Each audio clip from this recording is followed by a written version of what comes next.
Thanks శ్రావ్య, నువ్వు చాలా గొప్ప పని చేశావు. నీ కన్న తల్లిని నువ్వే నీ చేతులతో బతికించుకున్నావు.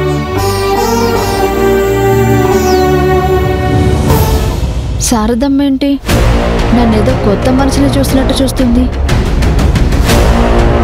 నేను తనకు కనబడగానే శ్రావ్యాన్ని ప్రేమ చూపిస్తూ ఎందుకు రియాక్ట్ అవ్వడం లేదు? రాజీవ్కి అనుమానం రాకూడదని సైలెంట్గా ఉందా?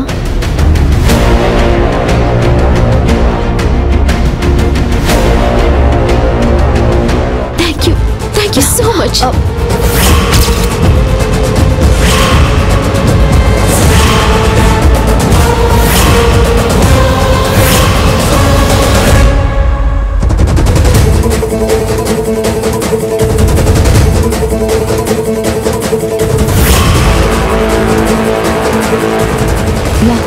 It's okay.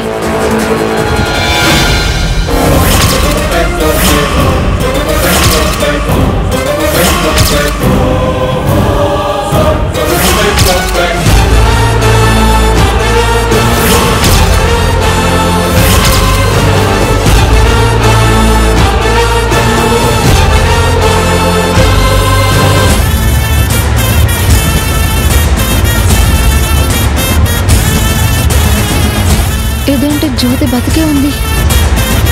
దాని పీడ నీకు శాశ్వతంగా విరగడైపోయింది. Thank you aunty. Madam madam madam madam Jyothi చనిపోయినట్టు పేపర్లో న్యూస్ వచ్చింది మేడం.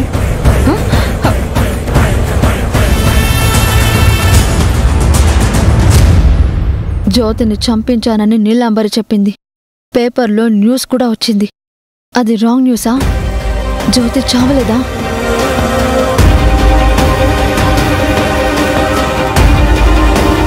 అసలు శారద ఎందుకు స్పృహ తప్పింది? తనకి జ్యోతి జ్ఞాపకాలు గుర్తు చేద్దాం అనుకున్నాం. స్ట్రెస్ ఫీల్ అయ్యి పడిపోయిందన్నమ్మా.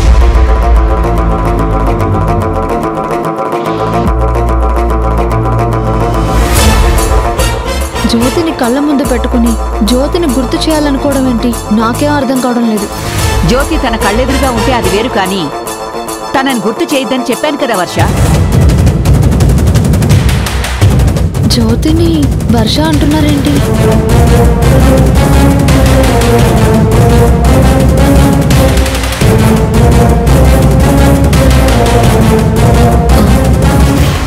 సారీ అమ్మమ్మ, ఇంకొకసారి అలా గుర్తు చేయ. ఆవిడని జ్యోతి అమ్మమ్మ అంటుందేంటి? రాజీవ్, నీకు కూడా చెప్తున్నాను, ఆ జ్యోతి పేరు తీసుకుని రావద్దు. సరేనమ్మా. అసలేం జరుగుతుంది ఇక్కడ? ఈవిడేమో జ్యోతిని పట్టుకుని వర్ష అంటుంది. జ్యోతి గురించి మాట్లాడొద్దని జ్యోతికే చెప్తుంది.